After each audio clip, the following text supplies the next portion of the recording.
Балықшы мен бағалы тас. Баяғыда бір балықшы өте бағалы алмаз тасын тауып алыпты. Алмазды алып қуанышпен зергердің алдына келіпті.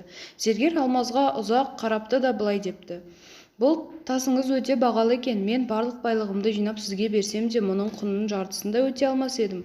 Сондықтан сізге берер кеңесім, әділ патшаның құзырына барыңыз. Тек әділ патша ғана сіздің тасыңызға лайық баға мен байлық бере алады." Балықшы асыл тасын құшақтап әділ патшаның құзырына келіпті. Әділ патша және оның қазынашысы балықшының тасын ұзақ зерттеп болған соң балықшыға былай депті: "Сенің әкелген мына алмазыңа баға жетпейді.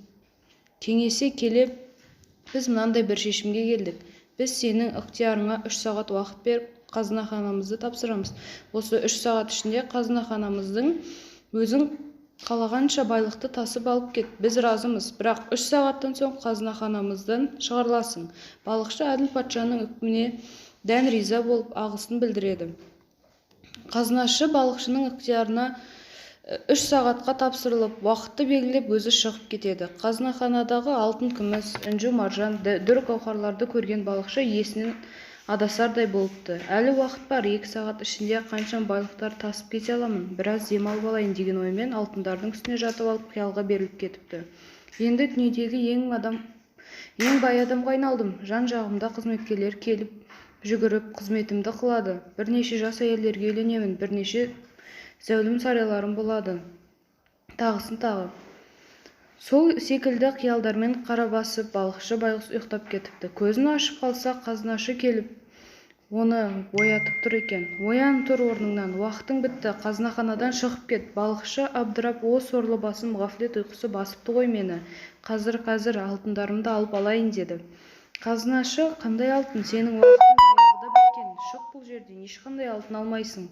Балықшы: "Бір-ақ уыс алтын алып алайыншы, тым болмаса." Қазынашы суық жымиып: "Бір-ақ уыс деп қояды өзі, бір түйір алтын да алмайсың. Өзіңе берілген уақыт ішінде қалағаныңша алтын алуың керек еді. Енді саған бақыр да жоқ. Қане шық тылдам" дейді. Балықшы бейшара жалғыз түйір алтынға да ие бола алмай қазынаханадан шығарылыпты. Бұл үшін кімді кінәлауға болады? Ақыл иелеріне тұжырымдама. Балықшы: "Сіз бен біз, яғни қарапайым пенделер, әділ патша, Аллах тағала. Қазынахана біз өмір сүріп тұрған фәни дүние. Ондағы алтындар мен байлықтар Аллах үшін ғибадат және жақсы амалдар.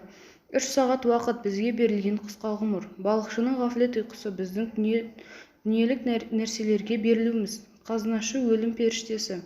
Уақыт бітіп, қазынаханадан шығарылғаны, өміріміз аяқталып, бұл фәниді тәрк етіп қабірге қойылуымыз. Бір уыс алтынға жалыну. Өлім періштесі келгенде пенденің сәждеге бас қойып намаз оқуды сұрап жалбарынуы. Құрметті бауырлар, бұл дүниеде қазынаханада ғафлет ұйқысында жатырмыз. Оянайық, оянайық ағайын. Бәрі де кеш болып қалмай тұрып, қазынаханадан сауап пен Аллаға жағатын амалдарды, байлықты алып алыңыз. Барынша молырақ тасып алыңыз шынайы өміріңіз үшін. Қазір уақытыңыз бар, ал ертең қазынашы келіп оятқанда тым кеш болады."